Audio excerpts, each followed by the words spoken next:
Nós vamos fazer a leitura a partir do verso 9. Vamos fazer a leitura do verso 9 até o verso 17. Lembrando que nós estamos dando sequência à nossa série de estudo no livro de Apocalipse, todas as quintas, na igreja Betesda, Reformada Betesda. Agora, por essa ocasião, nós estaremos fazendo aqui na igreja, dando sequência de onde paramos. Então, estamos no capítulo 6, verso 9 em diante. Abertura do quinto selo. Eu dou uma contextualizada para aqueles irmãos que não acompanharam do início, capítulo 6. Então, a gente depois dá sequência de onde paramos. Todos acharam aí, queridos, né? Vamos lá, diz assim. Quando ele abriu o quinto selo, vi debaixo do altar as almas daquele que tinha sido mortos por causa da palavra de Deus e por causa do testemunho que sustentavam. Clamaram em grande voz, dizendo: Até quando, ó soberano Senhor, santo e verdadeiro, não julgas nem vingas o nosso sangue dos que habitam sobre a terra? Então, a cada um deles foi dada uma vestidura branca, e lhes disseram que repousasse ainda por um pouco tempo, até que também se completasse o número dos seus conservos e seus irmãos que iam ser mortos, como igualmente foram. Vi quando o Cordeiro abriu o sexto selo, e sobre ele grande terremoto, o sol tornou-se negro como um saco de cinza, a lua toda como sangue. As estrelas dos céus caíram pela terra, como a figueira, quando abalada por vento forte, deixa cair os seus figos verdes. E o céu recolheu-se como um pergaminho, quando se enrola. Então todos os montes e ilhas foram movidos do seu lugar. Os reis da terra, os grandes, os comandantes, os ricos, os poderosos, e todo escravo e todo livre, se esconderam nas cavernas e nos penhascos dos montes, e disseram aos montes e aos rochedos: Cai sobre nós e esconde-nos da face daquele que se assenta no trono e da ira do Cordeiro, porque chegou o grande dia da ira deles. E quem é que pode suster-se? Que Deus nos abençoe, meus irmãos. Lembrando que o capítulo 6, nós vamos ver o próprio Cristo chamando João, e agora não falando acerca do trono ou da cidade, mas chamando para ver as coisas que viriam a acontecer. E uma delas é que quando o Senhor chama João e que João observa, o texto vai nos mostrar, dizendo que João, de alguma forma, não com os olhos físicos, mas espiritualmente, ele percebe, no sentido, na percepção espiritual, ele consegue contemplar o Cordeiro de Deus, e ali começa então a abertura dos 4 selos. Os 4 primeiros selos foram acompanhados de 4 cavalos e quatro cavaleiros. E cada cavalo e cavaleiro tinham a sua missão. E todas elas foram determinadas por Deus, porque a voz que saía era a voz que saía do meio dos 4 seres viventes. E os 4 seres viventes estavam em volta do trono. Então tudo que se sucederia na história da humanidade não seria por ocasião do homem ou de algum poder maligno que estaria provocando a ruína da terra, mas todas as coisas que viriam a acontecer e que já estavam acontecendo, viria apenas da ordem do Senhor. Então, mostrando o poder de Deus, o governo de Deus, que Ele tem em mãos todas as coisas e que nada foge do seu controle. Então, algumas sentenças foram dadas, algumas situações foram mostradas, e o quarto selo foi aberto. Eu vou ler, porque aí nós damos sequência já no versículo 9. Nós não lemos o verso 7, mas para lembrar de onde paramos, quando o quarto selo foi aberto, diz o seguinte: quando o Cordeiro abriu o quarto selo, ouvi a voz do quarto ser vivente dizendo: Vem. E olhei, e eis um cavalo amarelo, e seu cavaleiro, sendo este chamado Morte, e o inferno estava seguindo, e foi-lhe dada a autoridade sobre a 4ª parte da terra para matar. a espada, pela fome, com a mortandade e por meio das férias do campo. Então, dos 4 cavaleiros, esse é o último cavaleiro e o último ser vivente, convocando esse cavaleiro com um cavalo com a cor meio estranha, que no original vai mostrar que era mais dado a uma erva verde, a alguma coisa nesse sentido, alguma coisa verde, mas era uma cor estranha. Alguns chegam a dizer que seria uma cor acinzentada, como angústia, mas é misturado com um amarelo pálido. As cores podem não ter uma definição, muito embora ela se relacione dentro do verde, a palavra quer dizer mais para uma erva verde, mas ela ficaria fora do contexto, trazendo a ideia de uma cor pálida, mostrando então a morte. E diz que nesse cavalo amarelo estava a morte, e o inferno seguia. O inferno sempre acompanha a morte, para levar aqueles que a morte estiver ceifando. O inferno, no grego, é Hades, a habitação dos mortos. Então, eles andam juntos. O texto não fala se estava em outro cavalo ou se estava acompanhando a pé. Esse é um detalhe que o texto não nos mostra, mas fato é que eles andam juntos, a morte e logo atrás o inferno, para acolher as almas que estavam sendo ceifadas. E foi-lhe dada a autoridade sobre a 4ª parte do mundo, ou seja, uma boa parte, 25% da terra, mas um poder limitado, mostrando que, assim como na história de Jó, quando Satanás pediu permissão a Deus para que pudesse tentá-lo, para que pudesse tocá-lo, ele teve que pedir permissão a Deus, e Deus então assim permite que Satanás tocasse em Jó e nas suas coisas, como de fato aconteceu, mas o Senhor disse que não tiraria a vida. Então Satanás, aquela ideia que muitas vezes se tem de uma batalha espiritual, uma visão errada, completamente errada, mostrando que a força do bem e a força do mal estão equiparadas, estão sendo combate, algo que uma hora ele vence, outra hora o bem vence. Isso não existe, porque é diminuir o poder de Deus. E a Bíblia fala que Deus é todo poderoso. E se ele é todo poderoso, o poder de Deus, o poder do bem, é muito maior do que o poder das trevas. Então, essa ideia de uma batalha equiparada em força, em armadura, não existe. Até porque tudo que Satanás e os seus anjos fazem, o seu exército, fazem debaixo da autoridade do Senhor e com um poder de jurisdição limitado. Então, mostrando mais uma vez que tudo que acontece na face da terra, seja bom ou seja ruim, não acontece sem que primeiro passe pelo trono de Deus. Ele é Senhor da história e continua sendo. E 4 instrumentos que a morte e o inferno usa para ceifar, que seria aqui, como o próprio texto vai mostrar, que seria através da espada, e nesse sentido não apenas guerra, mas como homicídio e tantas outras formas de morte, como também pela fome, como pela mortandade ou pela peste, que são pestes e enfermidades que estão se proliferando, e como, por exemplo, nós estamos vendo nesse contexto de coronavírus, não está fora do contexto do roteiro bíblico. Nada foge do roteiro de Deus. Tudo está debaixo da ordem daquele que está sentado no trono e que tem o domínio de todas as coisas. E das bestas feras. E lembrando que quando estamos estudando esse texto, nós estamos falando de um período. E esse período inicia-se quando Cristo vem até a sua segunda volta, que é, queridos, quando todos os olhos verão e Jesus virá buscar a sua igreja.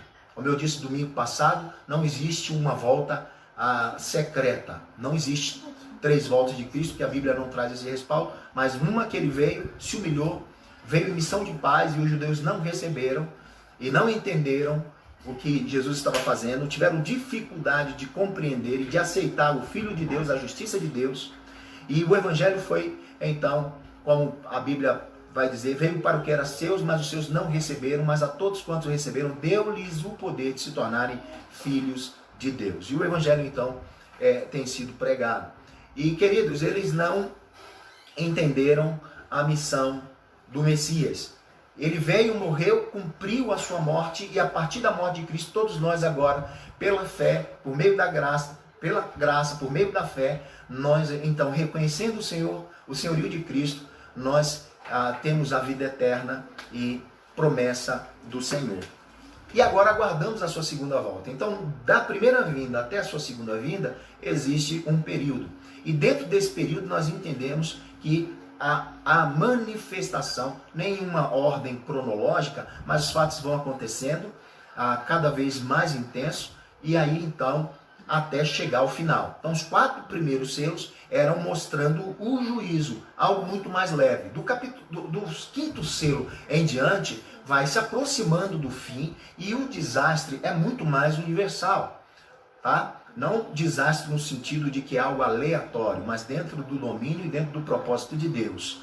Então, esse 4º cavalo e cavaleiro, que era a morte, ele tem um poder, mas um poder subjugado ao poder de Deus, à autoridade, e ele vai cumprir como a espada de Deus o juízo aqui na terra. A morte e o inferno obedecem os decretos do Deus Todo-Poderoso.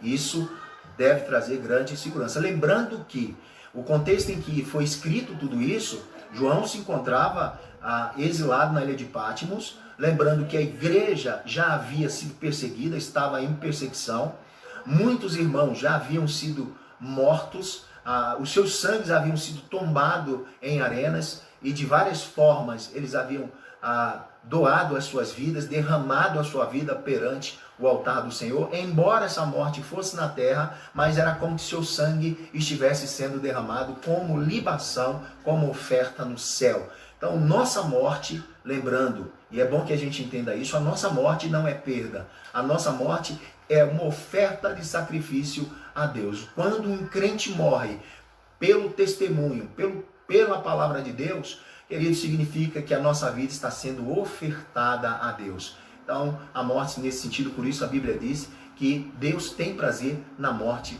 do seu sangue, dos seus santos. Porque a morte para os santos não é o fim de todas as coisas, mas uma oferta agradável a Deus. Quando Paulo estava esperando a morte, ele disse que a sua vida seria derramada como libação diante do Senhor.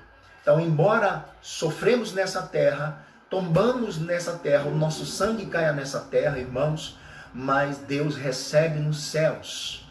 E é como que, assim como os sacerdotes faziam os seus sacrifícios e derramavam os sangues dos sacrifícios sobre o altar, escorria sobre o altar do sacrifício, assim também, quando um crente tomba na terra, por causa do seu testemunho, da sua fé, é como que a nossa oferta está sendo declarada a Deus. Não no sentido de expiação, porque esse nenhum de nós podemos fazer, mas como oferta agradável diante de Deus. Porque Ele é o autor da nossa vida e tudo que temos e somos pertence a Ele. Fato é, queridos, que nos 4 primeiros selos que foram abertos denotam a justiça de Deus nesse período, como no período das dores de parto. Mas o 5º selo em diante já mostra um contexto completamente diferente. Observa o que o verso 9 vai nos dizer. Quando ele abriu o 5º selo, vi debaixo do altar as almas daqueles que tinham sido mortos por causa da palavra de Deus e por causa do testemunho que sustentavam.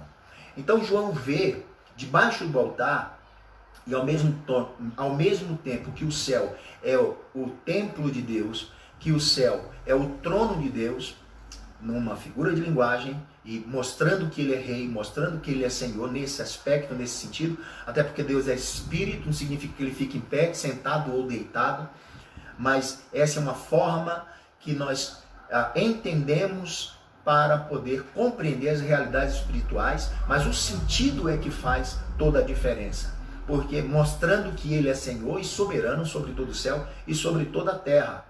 E então, a alma daqueles que foram martirizados, que morreram por causa do seu testemunho, por causa da palavra e por causa da sua fé, diz que estava clamando por justiça, não era vingança, até porque a Bíblia não fala que a nossa postura não deve ser de vingança, mas a vingança pertence a Deus. mas o sangue clamava por justiça. Se a gente for olhar em várias passagens da Bíblia, nós vamos ver que o próprio sangue clama pela justiça. E o próprio Deus fala isso quando Caim mata Abel. E Deus então vai falar com Caim dizendo que o sangue de Abel clama por justiça. Então assim também, desde que o povo de Deus, os servos do Senhor, os santos de Deus, partiram dessa vida por causa da sua fé, por causa do seu testemunho, o seu sangue clama por justiça. E aqui então um clamor, mas não é algo baixo, mas um clamor com intensidade de alta voz. Eles estão clamando como se estivesse gritando as almas, dizendo o seguinte: quando abriu o quinto selo, vi debaixo do altar as almas daquele que tinha sido mortos por causa da palavra de Deus e por causa do testemunho que sustentavam. Clamaram em grande voz, não era em silêncio e nem em tom baixo. Clamaram em grande voz dizendo: até quando, ó soberano Senhor, santo e verdadeiro, não julgas nem vingas o nosso sangue dos que habitam sobre a terra? E essa expressão do que habita sobre a terra era referindo-se aos homens que se rebelaram contra Deus e que foram instrumentos de Satanás para destruir o povo de Deus, perseguir o povo de Deus. Então, o sangue dos inocentes, dos santos, clamam de dia e de noite diante do Senhor. Então, quando Jesus vai falar sobre um texto no Evangelho, ele vai dizer que o sangue daqueles que clamam diante do Senhor, de dia e de noite, certamente o Senhor responderia logo com justiça. Mas eles clamam, ávidos por justiça, mas não pela sua própria justiça, uma autojustiça, mas para que o nome do Senhor fosse glorificado. Aqui, queridos, traz-nos uma lição, abrindo um parêntese, uma breve aplicação. Esse texto nos ensina a orar, porque observa que eles já haviam dado tudo, inclusive a sua própria alma, e derramado o seu sangue. Então eles já haviam depositado tudo no altar. Nós só depositamos tudo no altar de Deus, não é quando entregamos casa, filhos, quando nós entregamos bens, ouro ou tempo. Sobretudo quando entregamos a nossa vida. E quando entregamos a nossa vida a Deus, aí sim, só então assim, nós entregamos tudo a Deus. E aqui, queridos, eles entregaram tudo a Deus. E eles não estavam pedindo algo para si, uma justiça própria. Eles não estavam pedindo algo que fosse apenas egoísta. Eles já haviam dado a sua própria vida, mas queria ver o nome do Senhor sendo justificado, glorificado diante daqueles que blasfemaram contra o nome do Senhor, que o insultaram. Então, até o pedido deles não era um pedido egoísta. E muitas vezes, no nosso tempo de oração, nós não damos tudo a Deus, damos algumas coisas a Deus e queremos reivindicar a Deus. E a maioria, se você começar a prestar atenção à sua oração, a maioria da nossa oração é voltada para nós mesmos, para as nossas necessidades, para o nosso umbigo, para as nossas urgências e tantas outras coisas. Mas dificilmente lembramos de orar pelo reino de Deus, para que o nome do Senhor seja glorificado. E quando Jesus nos ensina a oração, ele vai dizer: quando orares ao Pai, orai desta maneira: Pai nosso que estás nos céus, santificado seja o teu nome. Venha a nós o teu reino e seja feita a tua vontade. Então, somente quem faz essa oração é a oração de quem já entregou tudo a Deus. Quando não entregamos tudo a Deus, a nossa oração nunca é: Deus, faça a tua vontade, mas faça-se a nossa vontade. Então, há uma lição prática nessa experiência de que João vê de uma forma interessante aqui os mortos que partiram com o Senhor, não num estado intermediário, não num lugar, num sono profundo, aguardando o momento em que o seu corpo fosse ressuscitado e glorificado e encontrado com seu espírito para gozar da plenitude da glória do Senhor. Não, o texto não dá nenhuma base para falar sobre um estado intermediário no sentido de que a alma está dormindo, mas estão clamando diante do Senhor, debaixo do altar, o sangue, provavelmente o sangue clamando, que era onde se oferecia o sacrifício, no altar do sacrifício, e ali o sangue tombava debaixo do altar. E o sangue clama por justiça. E Deus está ouvindo, mas nada é no nosso tempo. Nós precisamos aprender que Deus tem o seu tempo certo. Então eles clamaram com avidez, com intensidade, com grande voz, e clamando e pedindo que o Senhor então vingasse. Até quando, ó soberano Senhor, santo e verdadeiro, não julgas nem vingas o nosso sangue dos que habitam sobre a terra? Ou seja, daqueles que são rebeldes e se voltaram contra o Senhor. Então, a cada um deles foi dada uma vestidura branca, e lhes disseram que repousasse ainda por pouco tempo, até que também se completasse o número dos seus conservos e seus irmãos, que iam ser mortos, como igualmente foram. Aqui, ainda, o texto vai dizer que eles clamavam e Deus, então, dá a cada um deles umas vestes brancas. Essa veste branca não é ainda o corpo glorificado.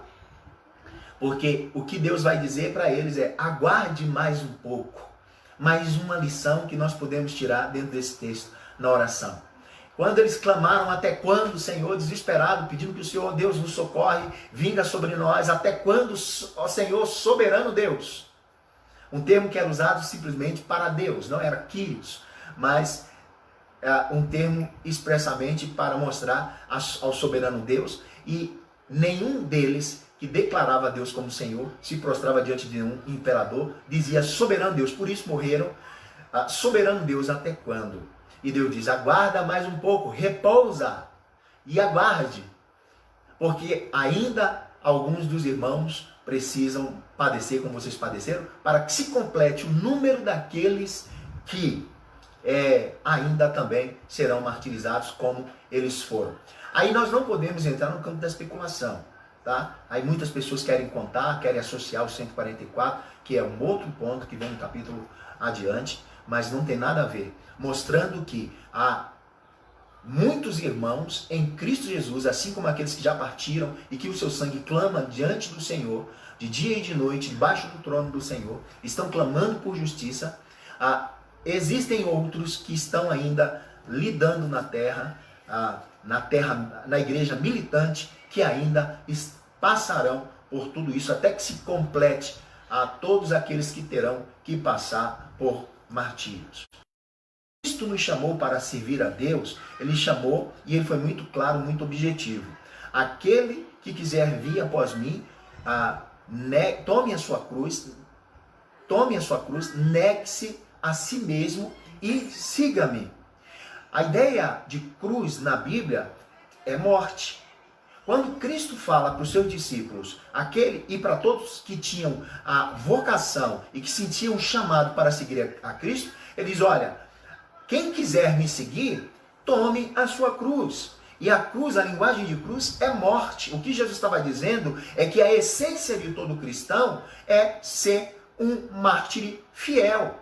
Ou seja, a essência do cristianismo, a essência do evangelho, a essência de todo discípulo, de todo cristão, é, sobretudo, morrer por Cristo. É ser um mártir por causa da nossa fé e por causa do evangelho. Você me fala o tempo para a gente encerrar, para que não caia a live como aconteceu no domingo, se puder acompanhar. Então, queridos, lembre-se disso. Quando Jesus chama os discípulos, ele diz: olha, quem quiser me seguir. O caminho não é fácil, o caminho não é, como muitos dizem, de triunfalismo, e o caminho não é, sobretudo, de prosperidade, e que tudo tem que acontecer como vocês querem, como vocês reivindicam. Esse não é o evangelho genuíno das Sagradas Escrituras. O evangelho que Cristo nos pregou é de: quem quiser me seguir, tome a sua cruz. E a linguagem de cruz na Bíblia é morte. Então, quando Cristo nos chama para seguir, ele está nos chamando, sobretudo, para morrer. Morrer para o homem velho, morrer para o mundo antigo, mas viver para Cristo. Viver para o Senhor. E não apenas morrer no sentido espiritual, mas morrer, se possível, até como as almas que estavam ali no altar clamando, por causa do testemunho e da sua fé e por causa da palavra do Senhor. Então, todo crente genuíno que Deus chamou nessa terra, nessa vida, em tempos passados e no tempo presente e no tempo futuro, chamou com um objetivo. E a essência do cristianismo, de todo cristão, de todo discípulo, é ser um mártir do Senhor Jesus. Amém? Ok, queridos? Então, seguindo essa mesma linha, ele vai dizer que as vestes brancas que ele recebe não era o corpo glorificado, não, mas mostrando a santidade e que eles foram justificados por Deus. E isso é o que nos garante. O que cabe à igreja é a justificação. A justiça vem de Deus, o juízo vem de Deus. Enquanto Deus não faz isso, ele nos agracia com a sua santidade, com a sua justificação. E somos justificados por Deus. Somos puros diante do Senhor, uma veste nova diante do Senhor. E aguardamos então aquele tempo. Lembrando que aquelas almas que estavam ali, eles não estavam no purgatório gospel, ou não estavam num lugar intermediário, mas eles estavam diretamente no céu, ali próximo ao altar do sacrifício. A ideia sugere mais, não do altar de incenso, mas de sacrifício, onde o sangue era derramado. Mas eles estavam ali nos céus, diante do trono do Senhor, mostrando que quando um crente morre nessa vida, vai direto para o céu. Mas lá eles estão repousando no sentido de santificação, de justificação e provando as bênçãos de Deus. Porém, não a plenitude, porque esse tempo vai se dar quando Jesus voltar na sua segunda vinda, trazendo com ele os santos, os seus santos. Você pode ver lá em Tessalonicenses, a 1 Tessalonicenses, você vai ver capítulo 5, e aí você vai ver o que o texto diz, quando Jesus vier, trazendo consigo os santos. Que santos? Aqueles que estavam clamando por justiça, os que tombaram o seu sangue, que foram mártires por causa da sua fé, por causa do Evangelho, voltarão com Cristo. E nós que estivermos aqui na terra, ninguém precederá o outro, mas os mortos ressuscitarão primeiro e haverá o encontro. Porque para que seja pleno o nosso gozo, enquanto estivermos nessa vida e aqueles que partiram estiveram no céu, não estão num gozo eterno, mas ainda não na plenitude do gozo. E isso só vai ser possível quando Cristo vier trazendo seus santos e eles ressuscitarem, os mortos ressuscitarem, e então os corpos, nossos corpos, junto com aqueles que foram ressuscitados, serem transformados e juntos seremos levados para o céu, para estar com o Senhor nas nuvens. Quando o texto diz ainda há alguns, até que se complete o número daqueles que irão tombar, porque na volta de Cristo nem todos morrerão. Então é por isso que o texto traz essa ideia, para que ninguém especule dizendo que há um número e tentar pesquisar para dizer quantos que são eles. A ideia é que, porque até que se complete o número dos mártires. Porque quando Cristo vier, nem todos passarão por esse martírio. Estarão vivos, tá? Estarão vivos e subiremos para o Senhor. Aí é o fim de todas as coisas. A morte já foi tragada. A morte e o inferno já foi, e o diabo e todos os inimigos, lá no capítulo 20, já está decretado o fim, e ele então será destruído. E aí nós estaremos gozando com o último evento, que é a ressurreição dos corpos. E os que estão no céu ainda não gozam de tudo, porque os seus corpos não foram ressuscitados, mas gozam da presença de Deus nos céus. Amém? Então, nós vamos hoje ficar até aqui do quinto selo, por causa do tempo, e a live pode cair. E aí, sem pressa, nós podemos dar sequência ao nosso estudo. Então, a cada um deles foi dada uma vestidura branca, e lhes disseram que repousasse ainda por um tempo, até que também se completasse o número dos conservos, e seus irmãos que iam ser mortos, como igualmente eles foram. Então eles clamam, mas ainda que tenham doado toda a sua vida, Deus não responde imediato, porque Deus tem o tempo dele exato. Tudo está no tempo de Deus, no momento certo de Deus. E não é no nosso tempo cronológico, é no tempo de Deus, no período em que Deus estabeleceu. Amém, queridos? Então o texto vai nos trazer essa realidade. E eles clamam, mas a resposta para aqueles santos, a resposta era: espere mais um pouco, tenha paciência. E às vezes nós estamos tão agitados aqui nessa vida, sem uma pressa em fazer isso, em mudar esse contexto. Nós fazemos isso todas as vezes, mas muitas vezes Deus nos manda esperar, porque Ele tem o tempo dele. E, queridos, tudo é perfeito dentro do tempo de Deus. Não podemos ser impacientes, porque Deus estabeleceu tudo no seu determinado tempo. E ali, então, o nome do Senhor Deus foi glorificado. Recapitulando, então, abre-se o quinto selo, e ali, no quinto selo, o que se mostra é os santos buscando vingança, justiça, a palavra mais ideal, para que Deus aniquilasse aqueles habitantes da terra que se rebelaram contra Deus e que causaram dano à igreja de Deus. E então, nós vamos ver Deus dando vestes brancas, manifestando a graça sobre aqueles e dando a capacidade de esperar e de se alegrar com as vestiduras, o prenúncio da sua vitória.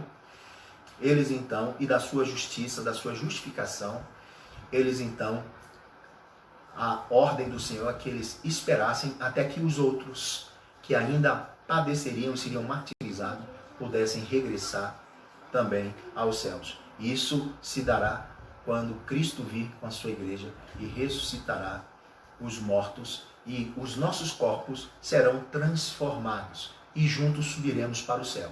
Então, uma vez que o corpo for transformado, estaremos experimentando o gozo pleno, na sua plenitude.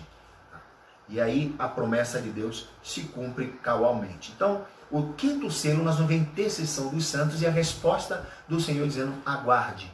Isso também serve para nós, porque Deus tem o seu tempo e Deus tem o seu momento nas suas orações. O sexto selo parece então que chega o momento mais agudo dos tempos dos finais das dores e a resposta de Deus ao clamor daqueles que buscaram e que clamaram por tanto tempo a justiça de Deus sobre os habitantes da terra. Deus abençoe a todos, obrigado pela sua participação. Você que entrou, que nos acompanha, que é membro de uma outra igreja evangélica, é amigo do Evangelho, tem os nossos contatos e entraram, caíram aparentemente de qualquer jeito nesse lugar de paraquedas. Eu quero dizer que você não caiu de paraquedas, Deus quis falar ao seu coração, Deus quis ministrar na sua vida, e a minha oração é que você seja abençoado, e nós estaremos estudando a abertura do sexto selo na próxima semana. Que Deus nos abençoe.